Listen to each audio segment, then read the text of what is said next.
African, Caribbean, Pacific states of countries, the ACP, represent a very important multilateral organization which seeks to deepen, firstly, South-to-South solidarity. But in the case of ACP, unlike with the non-aligned movement, it also had what we call triangular cooperation as it relates with ACP with the European Union and the ACP with its relationship being governed by the United Nations. What we have, it is constituted by 79 members. As we are talking at the summit, there's high anticipation for South Sudan membership accession, which will make the ACP member states 80.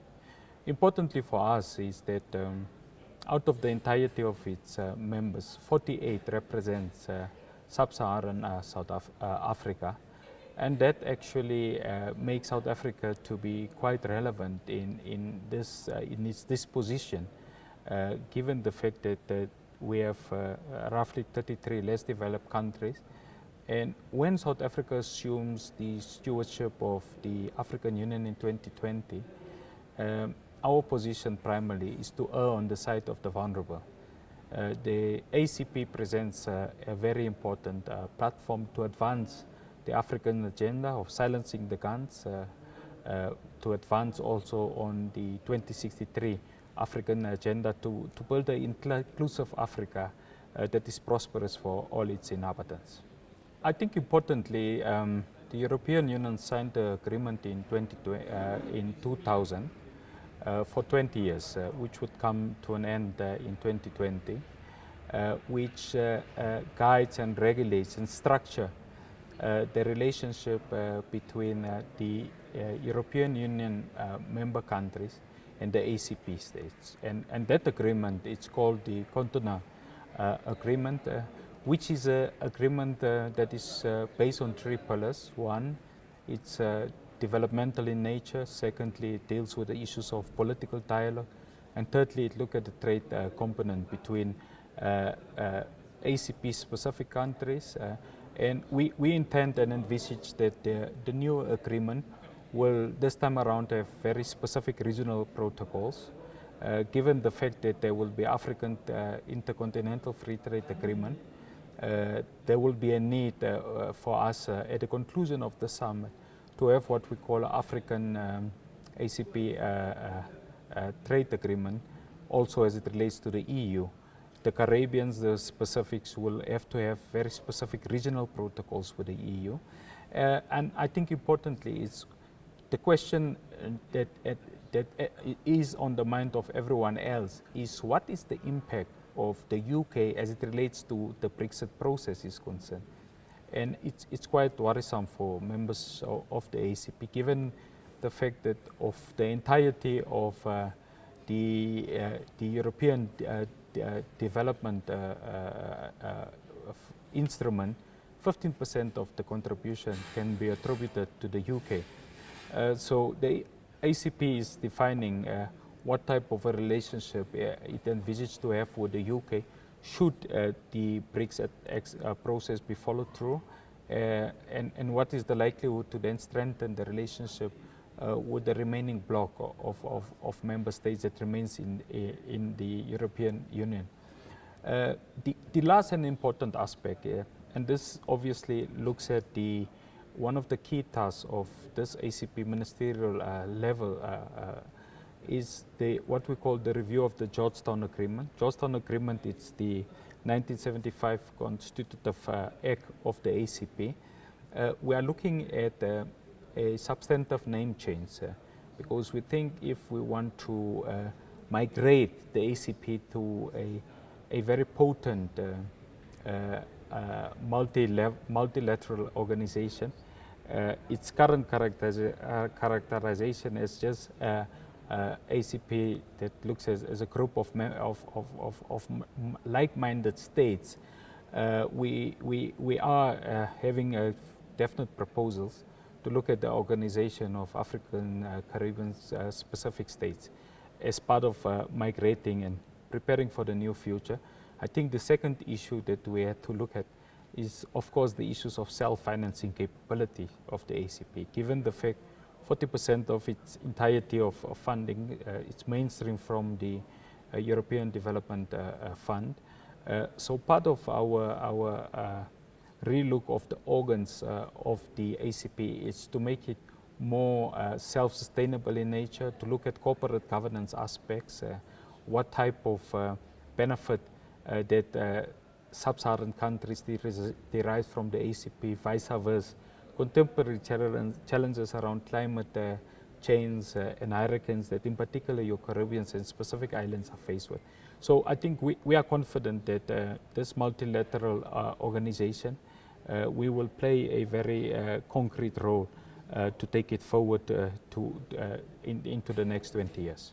Your two major contributors to the ACP, it's South Africa and Nigeria, being what we call the giants, economic giants of the African continent.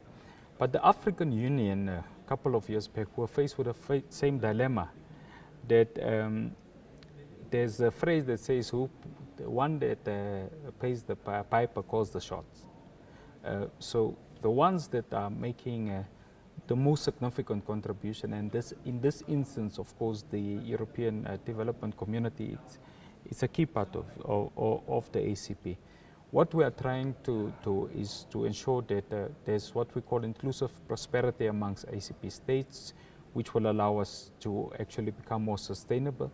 Likewise, with the African Free Trade Agreement, part of the decisions from this particular ACP Summit here in Nairobi, Kenya, is to enhance intra-ACP member states. We would want to see more trade between Africa and Jamaica. We would want to see more trade between Bahamas and South Africa, etc.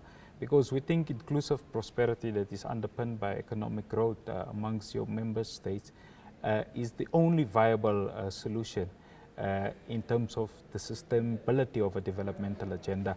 But be it as it may, the EU remains a reliable ally for what we call progressive internationalism. And this is how the ACP sees it. This is how South Africa sees it. That's why South Africa, for example, are deepening our trade relations with the EU. In fact, it's the biggest bloc that trades with South Africa. So there's lessons to be learned from your developed nations, how we would be able to mitigate from underdevelopment and poverty in developed countries by taking leaves out of those that are well endowed in terms of development aspects. We had a substantive intervention as it relates to what should be the in terms of the Georgetown agreements, where ACP are trying to redefine its character and its orientation. And one of it says that the ACP must take concerted action as it relates to them confronting terrorism, radicalism, etc. And our intervention as also Africa has been on the premise that there's a realization that you have the United Nations, you have your African Union, you have regional specific security associations in place. And we have said that the ACP needs to collaborate and deepen its partnership with existing bodies that looks at security matters is concerned, and not to reinvigorate what is already in a number of multilateral organizations like the AU and the United Nations. I think the second issue, intervention, was on the agenda as it relates to women empowerment is concerned. There has been consensus made at the plenary level about the centrality of women and the ACP's policies should deliberately focus on women.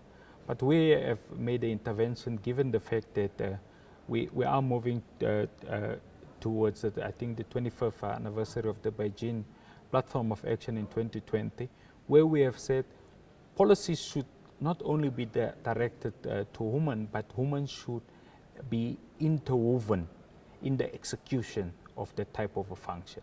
So we don't want ACP membership states just to speak and on behalf of women. We want women in membership, in all 79 ACP membership states, to be into women in the execution of that mandate. So women must lead the struggle about women emancipation with the support of ACP member states to deepen the African agenda. And surely President Ramaphosa will be elated when we give him the report back about the nature of stewardship that Kenya has provided as a host for this 9th ACP Heads of States Summit.